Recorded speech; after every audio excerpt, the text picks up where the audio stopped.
Del Dongo sur ces plateaux. Bonjour et bienvenue, maestro. Bonjour. Bonjour. Je peux me déplacer, hein? C'est Ouais, pas un pas de problème. souci. Bonjour. Ah, ça va?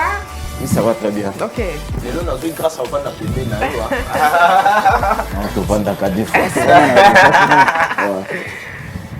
Fabrice Del Dongo, je disais que aux maestro et puis on maîtrisa parfaitement en Moussala Nayo. Les lots aux les sous-soirs Nayo pour le Bela au Italie. Le Lengani ne topoki qu'on gardait prochain na Abisso. Mais sinon, je crois que ça fait 1 ou 2 semaines comme ça, tous qui sont ensemble. Bonne santé physiquement et puis santé professionnellement, santé en Moussala. Non, sinon santé ça va.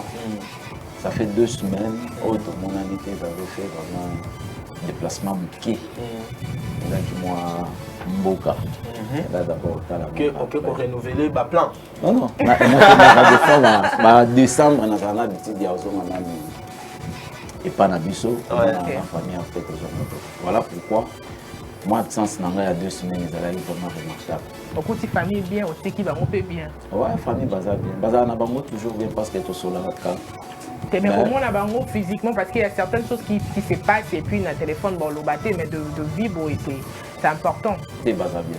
Sinon famille bazar bien. Mais là on a 3 jours wana et les cas déjà. Non et le kweza isa moi ma perturbation ma kamune ko contrairement qui en et ça limité. Donc peut-être total à ti ndenge année aussi là. Mais tout l'ensemble début année prochaine. Ça qui sont n'a pas juste na yeba. Fabrice Del Dongo avant tout le bela CG moi na Diana zo fête anniversaire. Joyeux anniversaire. En tout cas c'est en avance. Anniversaire à moi les alobi. Les alobi et Dolingi Diana makasi hein. Ça les en lelo. Diana zo fête anniversaire na elobi. Le 8 décembre. Donc à bout de certain 8 décembre. Donc il va bien se totaliser 2 ans.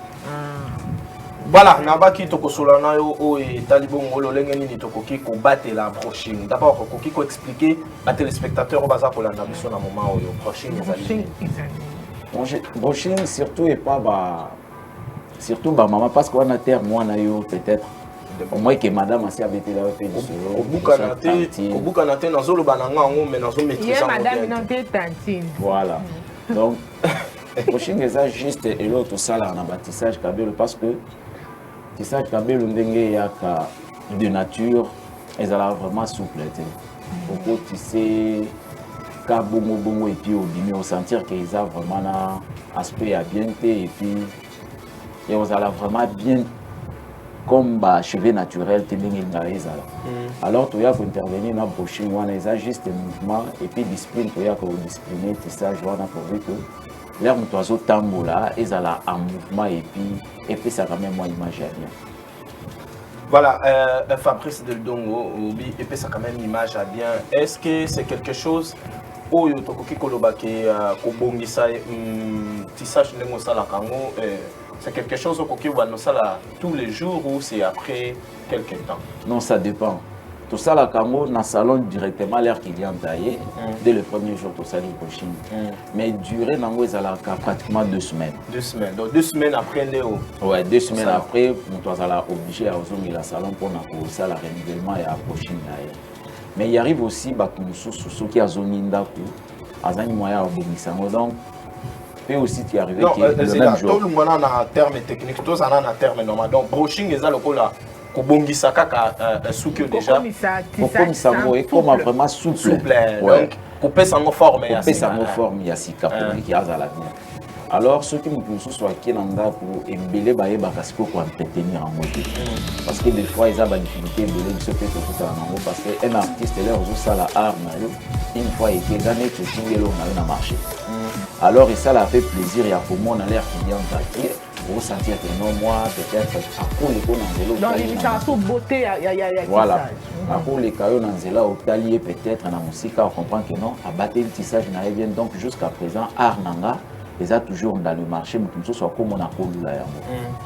Donc, est-ce qu'on a des difficultés de les pas battre au Azalaka? Ceux qui ont quitté au calé à dans salon. Ceux qui ont zonginda pour lobby dans ton tali, ils ont monté. Et là, on est-ce que battre tout ça comme on a neti, ils ont bien à dans salon. Est-ce que ils ont kanaba consigne bopé saka ba cliente na bino tango après ko sala ko tisser ou encore je ne sais pas trop ko planter ça na ba consigne bo pesa bango pour na garder toujours coiffure na bon état. Ouais, to pesa ta. Parce que ebele bazalaka na ba ignorance moko yake pour na kobatela peut-être coiffure na l'air ozonga avant lala azwa filer alata.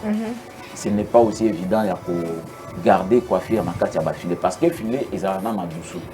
Madusu wana et que basalio déjà brushing na salon et puis les ozonga jusqu'au filet ou lati. Une fois au petit filet na mutu batissage ezala na ba habitude ya kota ce qu'on a madusu wana. Une fois ekoti déjà na madusu kolongola mutu olongola filet wana mbala moko ebebisi brushing. La plupart ya bato baye barasko eloko wana. À chaque fois que tu sali au chinois na to conseiller à bango toujours ceux qui ont battu la coiffure na yo bien, il ne faut pas au filet, il ne faut pas au salaboui. Débat l'eau moko boy to pesa ka bango toujours conseil pour dire que coiffure à garder yango bien. En dehors, il y a que garder peut-être une façon il y a que protéger yango na ba filet ou soit sans filet ou soit sans foulard ou soit avec foulard. La première des choses est à la rappeler.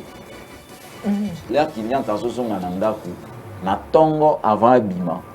Il faut toujours l'habitude de garder coiffure na ending ezali, surtout qu'on démêler yango après maintenant qu'on peigner. Mais au moins dans mon sur la mouki na tongo, a bien ta qu'on démêler mais la plupart des choses au moment où ceux qui nettoient si abimi, ou tali coiffure mais netiza yango te. Donc ils allaient dire à quoi mouto la mouki na tongo a pas même qu'on démêler.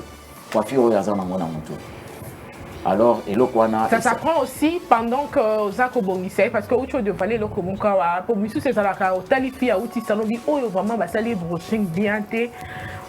Donc après ça la rappelle qu'on l'a la paix à Moutou. On a la qui bien té sous qui baby ou Missi maman Moutou à Bongisei qui sous comme Missi amateur. Or c'est un professionnel dans sa dio, mais Yomoko bah au Bongisei à côté. Alors comment savoir que cette personne n'a ni peut pas différencier. Oh là là il m'a bête, oh ni basali brushing m'a bête. Non non. Pour ça, la brushing, ça dépend aussi. Hein. Il y a un matériel aussi. Il y a un matériel et puis il y a quoi faire. Ok. Et ça, très simplement, et ça, très difficile de ne pas quoi faire révéler. Ce n'est pas, surtout, la brushing. Brushing, les lots et belé, peut-être à partir de la santé, tout ça, bataille, tout ça, ceux qui ont sali remarque et belé, jamais au tika lo kuta na quoi faire à mouné na la raté. Pourquoi? Parce que l'air tout ça là et le corona ils a vraiment physique mobile tout ça là parce qu'ils a la concentration tout à partir à force musculaire. C'est une force musculaire l'air télémi l'air aux bien donc concentration ou à partir il y a poumon tout ça. Bah te belé ce que bah tu travailles beaucoup plus abdos et belé ceux qui ont ça carrément comprendre que bah quoi faire bah ça toujours plat. Quoi faire à l'ibumoloba qui wana. Quand on a la brushing, c'est matériel nino et singeli aux alana. Non, ça dépend. Tout ça, il a toujours beaucoup plus séchoir. Na lycéro, belépé, babengaka, babilis, na brosse, ya brushing. Donc, on a des matériels permettant pour te discipliner vraiment tissage. Comme ça, la brushing, ça la bonne. Mais après avoir au lycée, comme ça, la brushing, on sera toujours obligé à démêler yango. Dès nos moni sur plateau nazana ba outillage mi balé oyo et ça qu'on a peut-être ba ngana bien on fait ça ba peine. OK et joue un rôle mon très important na yaki nango juste pour nous présenter yango ba téléspectateurs na biso bazo landa biso pourvu que bazana difficulté wana penya muneno joue un rôle mon très important nandaku après avoir fait le brushing parce que surtout bâtissage à Milaï ceux qui ont bien démêlé té babou et kangamaka. Donc, comprenez l'autre.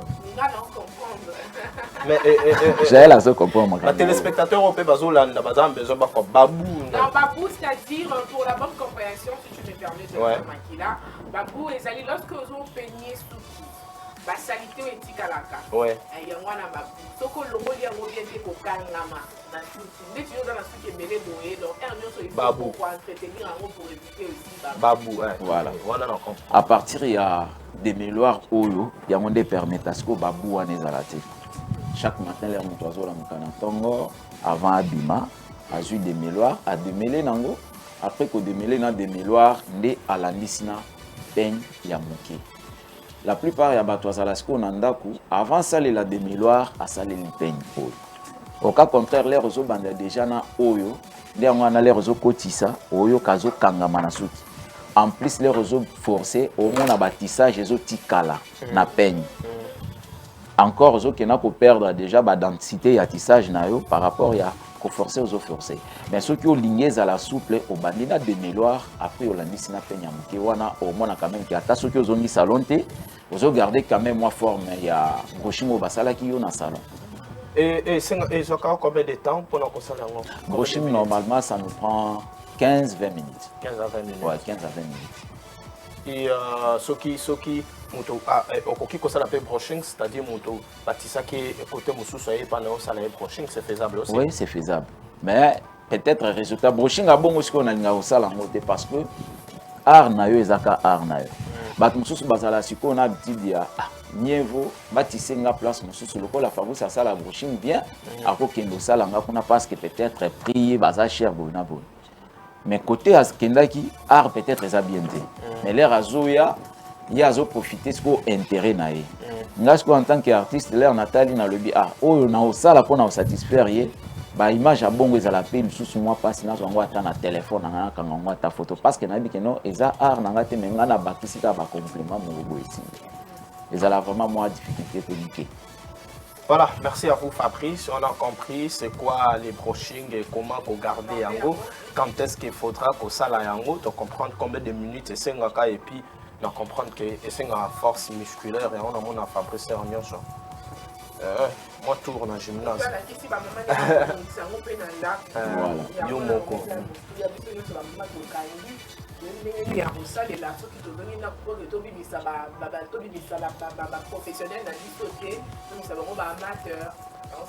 Voilà, merci Fabrice, mais on va vous accorder comme ça la parole en 30 secondes pour nous aussi ça par rapport à passage dans les langues. Ok, en tout cas, merci beaucoup.